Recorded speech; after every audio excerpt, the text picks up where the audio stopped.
今回の動画はベトナム中部に位置する古都ホイアンの2泊3日の Vlog です。ランタンが彩る旧市街だけではないたくさんの見どころが詰まったホイアン。この動画でその魅力が伝われば嬉しいです。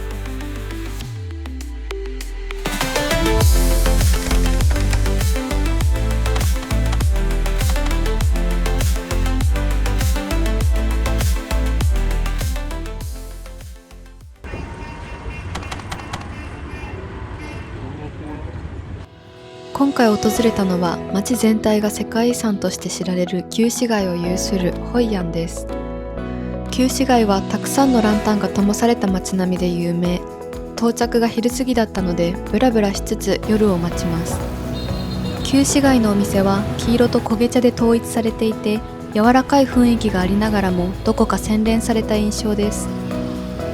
早速ホイアンで初めての食事をいただきます。ワンタンスープと汁なし麺がとても美味しかったです。ホイアンでの初ご飯を終えたら、相方がホイアンでぜひやってみたいと言っていたことをしに行きます。それはオーダーメイドの服を作ることです。ホイアンは仕立ての街としても知られているようで、旧市街には多くの仕立て屋さんが並んでいます。今回はメンズのスーツを作りに行きましたが、レディースのドレスやワンピースなども作れます。私たちの場合は初日に生地とデザイン選び、2日目の夕方に試着、お直し後その日の夜に完成というスケジュールでした。デザインによっては出来上がりにかかる日数は前後するかもしれません。3ピースのスーツをオーダー、一部違うカラーの生地をポイントで入れてもらって3万円ちょっとでした。また仕立て屋さんがたくさんある分、お店の合う合わないが出てくる可能性があります。私たちは最初別のお店に行ったのですが、あまり親身ではないと感じ、せっかくのオーダーメイドは満足のいくものにしたいということでお店を変えました。満足のいく経験として終わるように、ぜひ信頼できそうなお店、担当さんを選んでみてください。今回お世話になった仕立て屋さんはこちらです。仕立て屋さんを出た頃にはすっかり暗くなり、ホイアンの街が最も美しくなる時間でした。夜になると無数のカラフルなランタンが街を照らし、まるでおとぎ話の世界にいるような気分になります。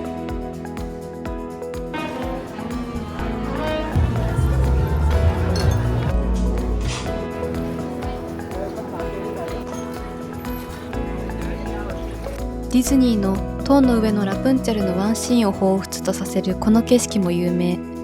このボートには2日目の夜に乗りました。ここからはお土産探し。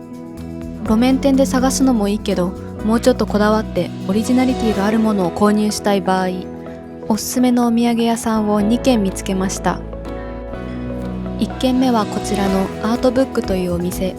お店の内装が可愛いだけでなく、商品もアートな感じで美しいものが多かったです。ポストカード、キーホルダー、お茶、その他の小物など、お手頃でちょっとしたお土産探しにはぴったりです。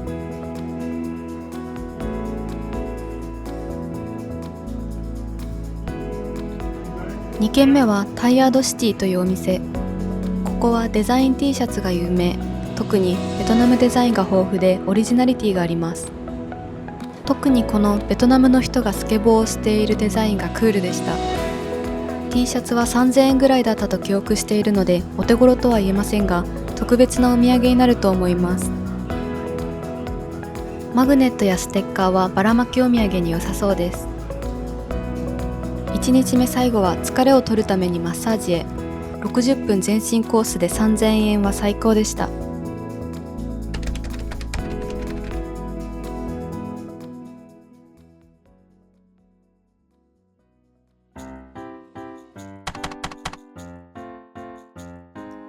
2日目はおしゃれなホテルバイキングからスタート。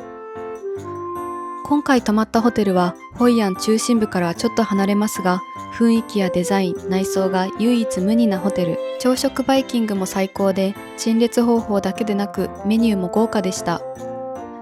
よく見るホテルバイキングで提供されているメニューに加え、その場でフォーを作ってくれたり、ベトナム料理が充実していたり、卵料理の選択肢があったり、とにかく大満足の一言でした。次の日の朝食の時間も待ち遠しかったです。この素敵なホテルは田んぼの中にそびえ立つルーブティックホテル。館内は開放的で空気が美味しく、都会の喧騒から離れてゆっくり過ごしたい人にもおすすめです。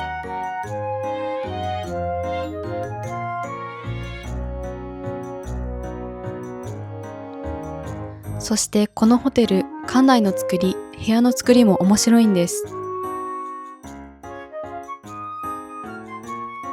部屋の中はこんな感じです。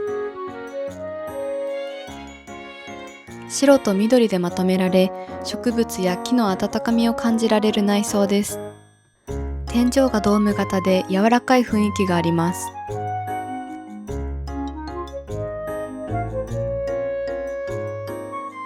外は田んぼに囲まれており、本当に静かで落ち着きます。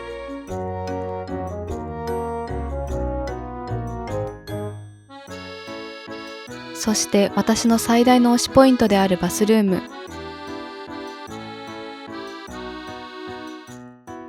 本物の植物が植えてあり、旅の疲れを最大級に癒す空間を作り出しています。値段は2名2泊で2万円弱と激安ではないのですが、泊まってみた感想としてはコスパ良すぎでした。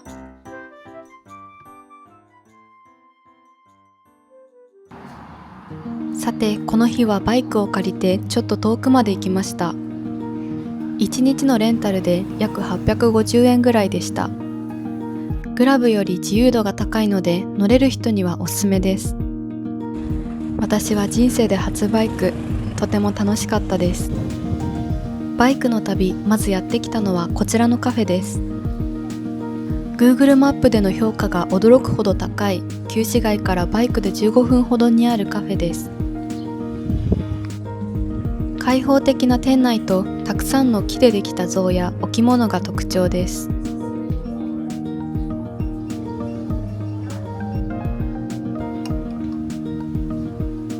店内には猫さんもいました。コーヒーは1杯約170円からで、メニューの種類も多いです。オーダーに悩んでいると、お店の方がいろいろ説明してくれました。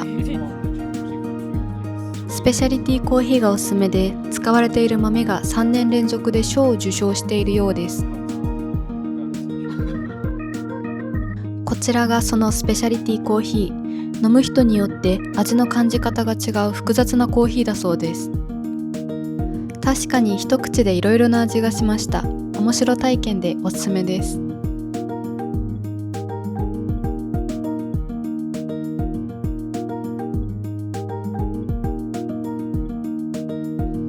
お店の2階には無料のギャラリーがあるので、気になる人はぜひ立ち寄ってみてください。店員さんが優しく、お店にオリジナリティがあってコーヒーも美味しい。 Google マップの高評価に納得なカフェでした。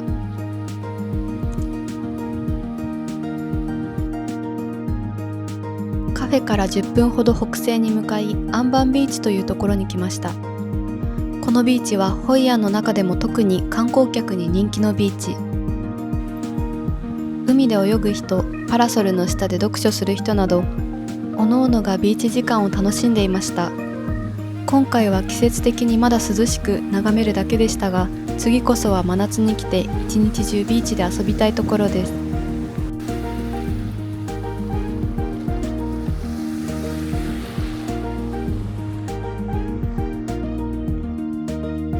またこの付近には海が見えるカフェやレストランがいっぱいあります。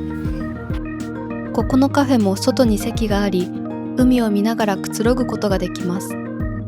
ただ内装も素敵だったので、今回は中でゆっくり。ベトナム、雰囲気がいいカフェ多すぎです。これにてバイクでの旅は終了。宿に帰ります。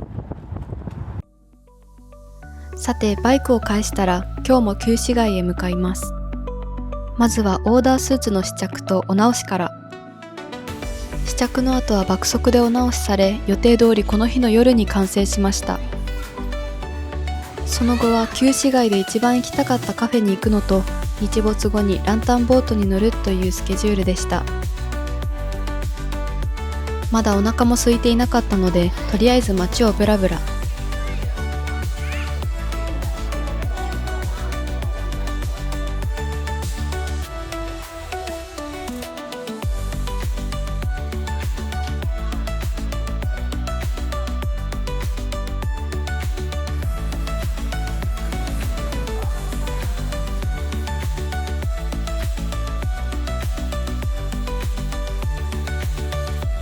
そして旧市街で一番行きたかったティーハウスに到着。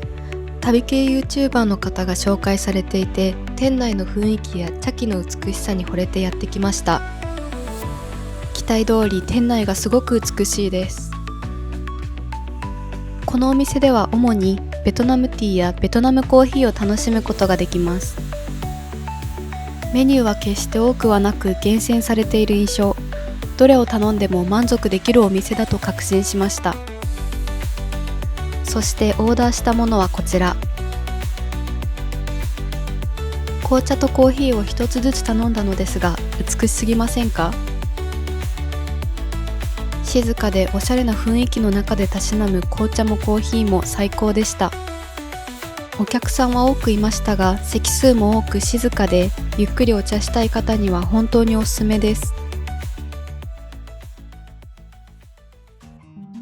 さて、日が完全に沈んだので、ホイアンの見どころの一つ、ボートに乗っていきます。チケットは川辺のカウンターで購入し、2人で1000円いかないぐらいだったと記憶しています。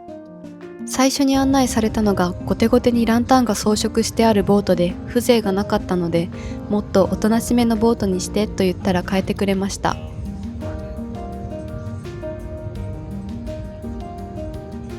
ボートを漕いでくれたおじさまはたくさん写真を撮ってくれたり、ちょっと遠くまで漕いでくれたりと優しい方でした。そして何より川から見る街並みがとても美しいです。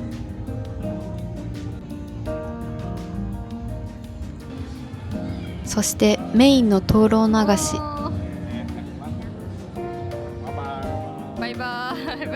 乗ってみた感想としては、時間帯の問題かボートが混雑していたのと、周囲の音楽がガンガンだったのとで、正直期待していたより趣はありませんでした。ただ、ランタンが美しく輝く街並みをボートから眺める体験、灯籠をボートから流す体験はホイアンならでは。値段も全然高くないので、思い出作りとして乗ってよかったなと思います。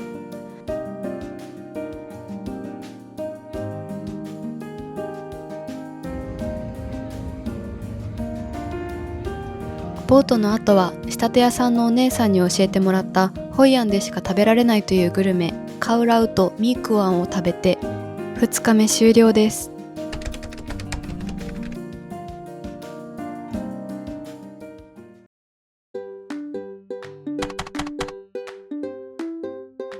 さて最終日は宿泊していたホテルが提携しているツアーに参加し、市場からのスタートです。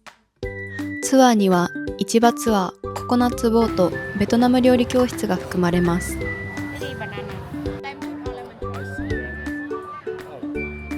市場ツアーでは現地の人が実際に食べるもの、それらをどのようにして食べているかを教えてくれます。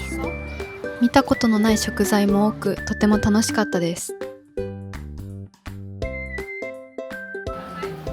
ライチみたいな感じ。そしてこのガイドさん、すごく優しいのに、このフルーツがライチに似ているということだけは絶対に同意してくれなくて面白かったです。もし買いたかったら美味しいフルーツを選んであげるよと提案してくれたり、終始アットホームで楽しい市場ツアーでした。さて市場の後には10人ぐらいの人が合流してきました。英語圏の人たちばかりでちょっと肩身が狭い。お茶とお菓子をいただいたら早速ココナッツボートの時間です。ココナッツボートの動画を見たことがある方はご存知かもしれませんが、途中でボートをスピンしてくれるアトラクション的なサービスがあります。ボートに乗る前、スピンの速さを選べるのですが、そこでゆっくりめのスピンを選んだので、こちらのおばあ様のボートになりました。なんとも陽気なおばあちゃんです。そしていきなり始まるカニ釣り。そしていきなり音楽が流れ出したと思ったらいきなり始まるスピン。途中からテンションが上がったおばあちゃんが激しめに漕いでくれました。この謎のダンスの時間はきっと日本だったら存在しないだろうなという感じ。テンション低めがデフォルトの私にはちょっとハードでした。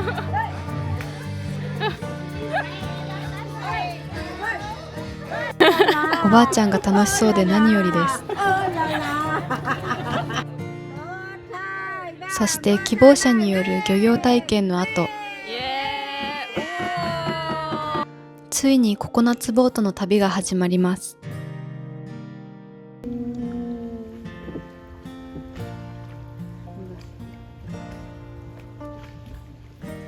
ココナッツ林の中をこのお椀型の小さなボートに乗って進んでいきます。この時間がゆっくり流れる感じがとても好きでリラックスできました。カニを見つけ次第おばあちゃんが泊まってくれるのでカニ釣りは定期開催です。釣ったカニを食べるとかではないのですが、やっぱり釣れると嬉しいです。その後もあの鳥はベトナム語でなんとかと言うんだよと教えてくれたり、おばあちゃんが知らぬ間に指輪を作っていきなりプレゼントしてくれたり、ボートを漕がせてくれたり、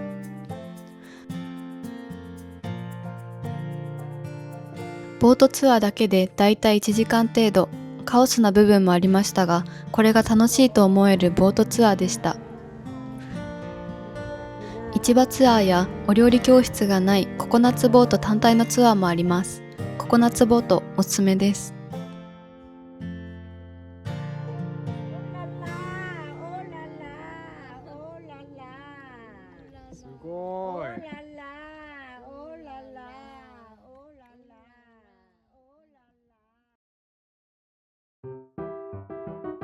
さて、ホイアン旅行の最後、お料理教室の時間です。インストラクターの方に教わりながらベトナム料理を 3,4 品作りました。他の参加者は全員英語圏の人たちで、交流の時間は会話についていくので精一杯でした。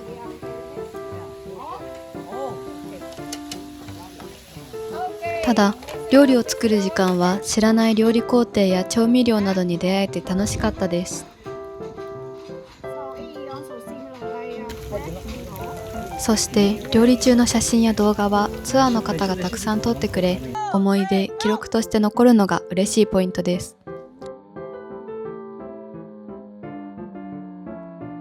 ただこの工程の時、みんなの前で一人一人する必要があり、インストラクターの方がセクシーに回してと無茶ぶりしてくるのがすごく辛く、なんとか乗り切ったものの、今思い出しても動悸が止まりません。そんな苦労の末にできた料理はすごく美味しく、ホイアン最後の食事にぴったりでした。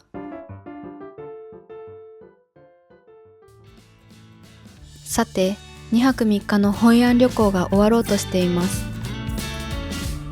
世界遺産の街並みだけではなく、ココナッツボート、バイクの旅、オーダーメイドスーツ作り、お料理教室など、今までの旅行では体験してこなかったような一味違った旅となりました。そして物価が安いベトナムならではで、いいホテルに宿泊したり、ゆっくりマッサージを受けたりと、自分を癒すにもぴったりの場所だなと思いました。ご自愛旅としてホイアンおすすめです。またホイアンの後はダナンを旅行しました。後日ダナンの Vlog も出す予定なので見ていただけると嬉しいです。最後までご視聴ありがとうございました。